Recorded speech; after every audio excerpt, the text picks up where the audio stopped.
Still a very powerful hurricane, winds 140 to about 160 on that. That's going to be the fluctuation over the next day or so. So Category 4, Category 5. Well, greetings interwebs. We're back again today for another fabulous cooking show. This time, emergency preparedness food. And I brought back your favorite guest star, my sister, all the way from Alabama. Cynthia's here. Hi everybody, I'm back. So what are we doing today? I got to thinking, it's been a while since I had to live through a hurricane living in Alabama now. But one of the things that always came in handy, because you can freeze it, take it out as you need it, is soup. So what I had in mind, it's a no-brainer. Anybody can fix this. I really hope anybody can. But it's just chicken, vegetable soup. Hal suggested putting some rice in it. And it kind of makes sense because you have chicken and rice soup. You can put it in it, put it on it, however you want to do it. But this was my idea, so I thought I'd come and share it with you. Okay, let's see what we're working with. Okay, here's what we're working with today. We've got our frozen mixed vegetables. We're using the Pick Sweet brand because that's my sister's favorite.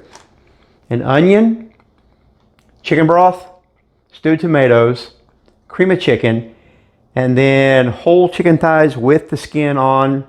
You need the skin and bones, not boneless, skinless, because there's more flavor in the skin and bones. You're going to cook that in with it. It'll just give it a much better flavor. So let's get to it. Okay. All right, so step one, naturally boil your chicken. The reason you want to get chicken with the skin and the bones, it really imparts a lot of flavor, and that's what builds your broth. So you just literally dump your chicken in a pot. You're going to put salt and pepper to taste. You don't need a lot. The broth and the cream of chicken soup is going to take care of a lot of your salt. Does need a little extra to help the vegetables along. So that's what we're doing. All right, so I've got my water in my pot, and I don't know if you can really see. I think you can. I've got all the chicken turned skin side down. That way it's really getting the heat, boiling the fat out. And like I said, we're gonna add just a little bit of salt and pepper. It's a matter of taste. This is probably teaspoon and a half, 2 teaspoons, what I just put in. Do we have, no. Pepper, right there. Okay, and we'll put in maybe a half teaspoon of pepper. We'll turn that on and get it boiling. Once it comes up to a boil, we want to, we'll turn it down to simmer once it boils. 3,000 whoop-whoos later. All right, I just checked the chicken. I think that it's pretty well cooked through. Very important that you make sure it's cooked through. So what I'm going to do is drain each piece the best I can and just set it over in a plate. We've got to let it cool because we're going to be shredding it. Hot chicken, burn fingers. When I get through with this, then we're going to use this water that I've boiled the chicken in as my base stock, basically. We may or may not need to add a little broth to it. That's one of those things you just kind of got to taste it, see how it turns out. All right, so now what we're going to do, I'm going to turn this back on. And turn it, it don't have to be real high. It'll start boiling. So I'm going to put the onions in. Cut up one whole onion. Chopped one whole onion. And then we'll put the frozen vegetables in. I actually bought a bag that was already cut.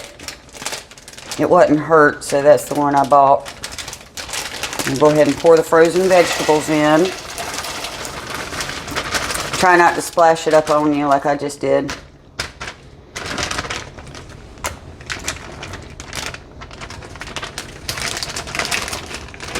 We're literally at this point just kind of dumping everything in. We'll get it cooking again. And your can of tomatoes. My brother's over here behind me thinking, stop making a mess on my stovetop. You know how picky I am about keeping things clean.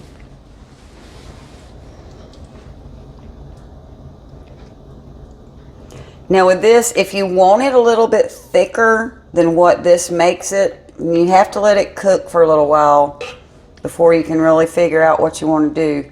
But if you want it a little bit thicker, you can add in also just a small can of cream of chicken soup also. Stir that up and we'll let it cook back down. There's a better spoon in that drawer. Oh yeah, I forgot. My favorite spoon. There it is. Ta-da. This looks like it's probably going to be thick enough with just that one, but like I say, you want to let it cook down. I did get one small one just in case. So if I need it, I can use it. Hand me the big can. My not so lovely assistant's clearing off my workspace for me. Hoorah. And remember, y'all, this is something that I just kind of came up with off the cuff. You can tweak it to your own taste. These are just flavors I know work well together. Once the chicken goes in, I don't know if you can see it on camera or not, but this pot is almost full. I generally use a little bit bigger pot. But you can add bell pepper, you can add celery, you can add whatever you like. This is just quick, easy. The longest part of it's just letting it cook down, which really, because everything technically is cooked, it only takes a few minutes to get finished, about 20 minutes, 20 to 30 minutes on the stovetop. But I wanted to mention also, if you like what you're seeing, y'all remember, all right, I'm still just kind of mixing stuff up. That cream of chicken soup kind of blobs until it cooks down. But this was really kind of inexpensive. I think altogether it was probably about between $12 and $15. We bought a few other things, so I kind of lost track. But it's like $12 or $15. You see the size of the pot. See what I'm talking about, clumping up. It'll cook out, don't worry.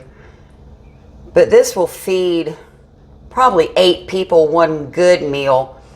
But what the beauty is about it is once it's done, you can break it into individual meals for 1 or 2 people, however many. Go ahead and freeze it while you have power, and you can freeze it. If you're lucky and don't lose power, it will keep for a good 6 months. And then you can just take it out, heat it up. If you do lose power, you need to take it out and heat it up. Most people will have a saucepan that they're not afraid to use on a grill. You can just warm it up, and it only takes a few minutes on the grill to warm up, and you've got at least a good hearty soup. So I have a bigger pot. However, it's in the freezer right now full of water. You see, I put a whole case of water in the freezer and froze it. That way, when the storm comes tomorrow night, if we lose power for an extended period of time, I can take all of this ice and put it in the fridge, and it'll keep the fridge cold for days. So there's your top tip for today. All right, I've pretty well got this chicken torn. You just literally just tear the chicken. Some of it'll have some fat you might have to pick off, but just tear it in pieces. It don't have to be big, don't have to be small, just however you want to tear it, and drop it in. And this pot's getting really, really full. I'm glad I'm down to the last piece. Okay, just because it's me and how much I love garlic. And I agreed. And my old friend, the minced garlic. Now this, Be easy. Whoa, whoa, whoa, whoa. you just kind of do from the heart. You like garlic, you put in some garlic. You really like garlic, you put in more garlic. All right. Looking at it, it's been cooking while I was pulling the chicken, and it's still kind of thin, which, I mean, again, that's a matter of taste, but I want to thicken it up, so I'm going to go ahead and put in this small can and let it cook in, thicken it up a little bit. If it's still just not thick enough for your liking, you can always go old school, throw in a little bit of flour.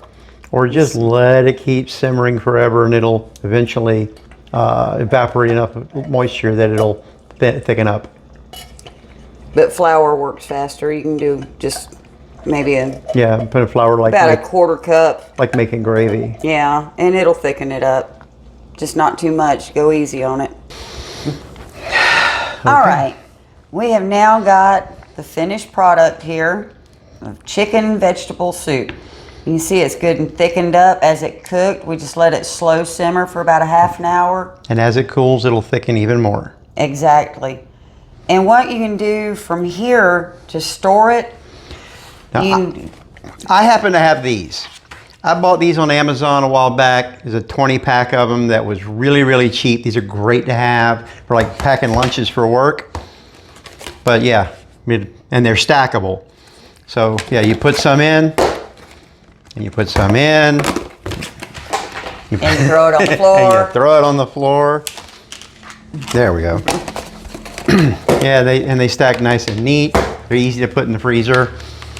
So yeah. And another idea, If is you don't have can containers. use Ziploc bags. These happen to be the gallon size storage bag. If you're gonna just want to put half of it up, these are great. One thing you can do, if you have like the coffee cans, something you set the bag in it, kind of fold it over the top edge, then that'll help to keep the bag up so you can fill it up. Or you can use quart size. Quart size is better. They're easier to store. They're pliable. But wait until the soup is completely cooled before you put anything in a Ziploc. Yeah, you don't go putting hot boiling soup in a plastic bag. It's going to fit nicely into the bad things category. Yeah. But So that's our idea for emergency hurricane food. This can all be stored away in the freezer. The hurricane's not due to hit until tomorrow night around midnight. And it's going to hit down in Tampa and come across central Florida. We're in northeast Florida, just below Jacksonville. So we're going to be on the outer side of it, which is still going to be really nasty, really wet, a lot of wind. And because the ground is so saturated already, expect a lot of trees to fall over, which are going to knock down power lines. So we'll probably be without power for a while. So this is ideal. I have a gas stove, so power is not an issue. Most people have a propane grill or charcoal grill, something you can cook on outside. Power goes out. You can put this in a metal pot or metal pan, something metal, and heat it up over to charcoal, over to propane. again, you can even use a coffee can on a grill as long as you don't put it over the direct heat. Not a plastic coffee can though. No, the old metal coffee can. Seen people try to cook on plastic. It's Yeah, never a good never thing. a good thing. Anyway, on that happy, healthy, delicious, and this time instructional note, be seeing you.